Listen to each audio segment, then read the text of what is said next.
నొచ్చుకోకుండా జీవించుదుముగాక. అన్నిచ్చాడు దేవుడు. రేణుకా గారికి, నాగేశ్వరరావు గారికి బిడ్డనిచ్చాడు, బిడ్డ పెళ్లి చేశాడు, బిడ్డ గర్భఫలం ఇచ్చాడు, ఏది కోరుకుంటే అది ఇస్తున్నాడు. ఒకవేళ అప్పుడప్పుడు పరీక్షలు వచ్చినా సరే మా బిడ్డ పాస్ అవుతుంది. స్తోత్రం కలుగునుక. ఎందుకు చెప్పగలుగుతా అంతే. ఎందుకంటే నాకు తెలుసు కనుక నా బిడ్డ సంగతి, అంతే కదా. నిజంగా వాక్యం చెప్తుంది. 3 మాటలు చెప్పి ముగించేస్తా 5-10 నిమిషాలు. నిర్గమకాండం 1వ అధ్యాయంలో ఒక మాట. నిర్గమకాండం 1వ అధ్యాయం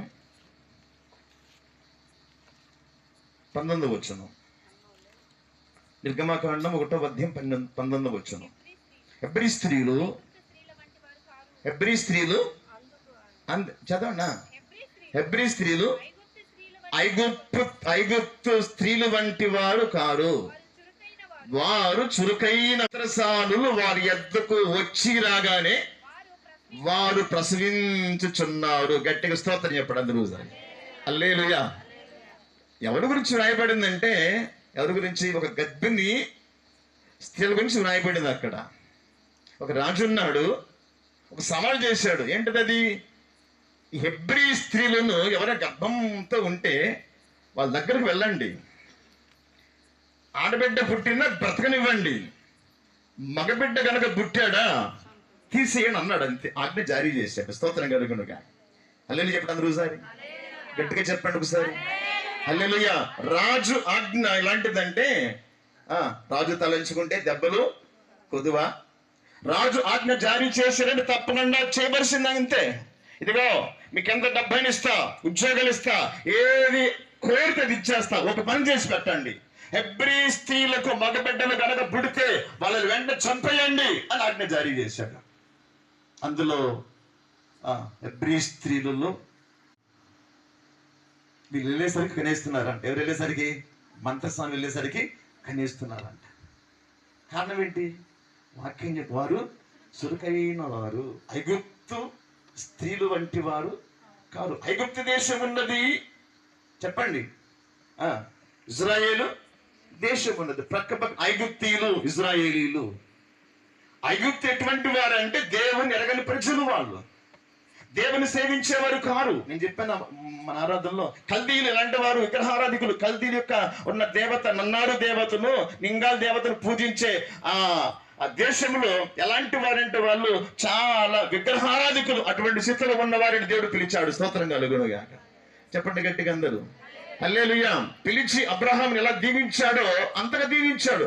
అలాగే ఐగుప్తు స్త్రీలు అలాంటి వారు గనక వాళ్ళ యొక్క మందత్వము, వారి యొక్క బుద్ధి గుణములు మంచివి కాదు గనక వారు కడుపుతో ఉన్నప్పుడు రకరకాల బాధలు పడుతున్నారు, రకరకాల వ్యాధులు పడుతున్నారు, రకరకాల హింస పొందుతున్నారు. కానీ ధైర్యం దయచేయండి ప్రభువా, మేమందరూ ప్రార్థిస్తున్నాం. కృప కలుగును గాక, దయ కలుగును గాక, కరుణ కలుగును గాక, వాత్సల్య దినదిన పుట్టును గాక.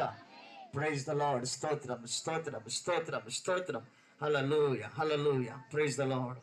మహోన్నతుడైన తండ్రి, మమ్మలను మిక్కిలిగా ప్రేమించిన మా పరలోకపు దేవ, నీ ఘనమైన శ్రేష్టమైన పాదాలకు వెళ్ళలేని వందనాలు. ప్రార్థనా పనులు అందరూ గాక, దైవ కృప పొందిన బిడ్డ అని అనేకులు అందరూ గాక. ఈ చిన్ని కుటుంబం నీ దయలో పెంచండి, నీ కృపలో వర్ధల్లో చేయండి. ఒక హానోకు కుటుంబం వలె, అబ్రహాం కుటుంబం వలె, ఇస్సాకు కుటుంబం వలె, యాకోబు కుటుంబం వలె ఈ కుటుంబ వర్ధలను గాక. సహాయం చేయండి నాయన.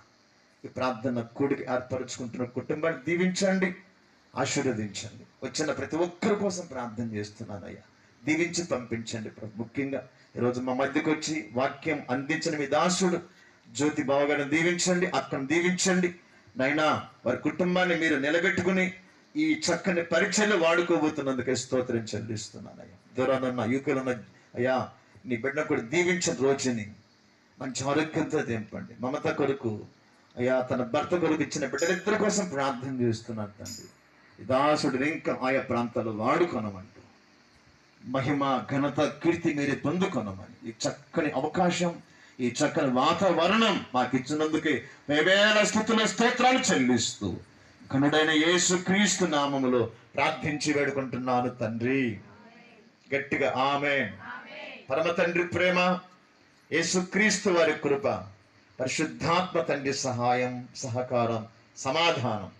చేరవచ్చిన మనందరికీ, ఈ కూడిక ఏర్పాటు చేసినటువంటి ఈ బిడ్డలకు, ముఖ్యం గర్భిణీ స్త్రీ అయిన ప్రణితికి, సకల పరిశుద్ధులకు, సార్వత్రిక సంఘాలకు కృపగల దేవుని హస్తం ఇప్పుడు ఎల్లప్పుడు సదాకాలం తోడయుండి నడిపించను గాక.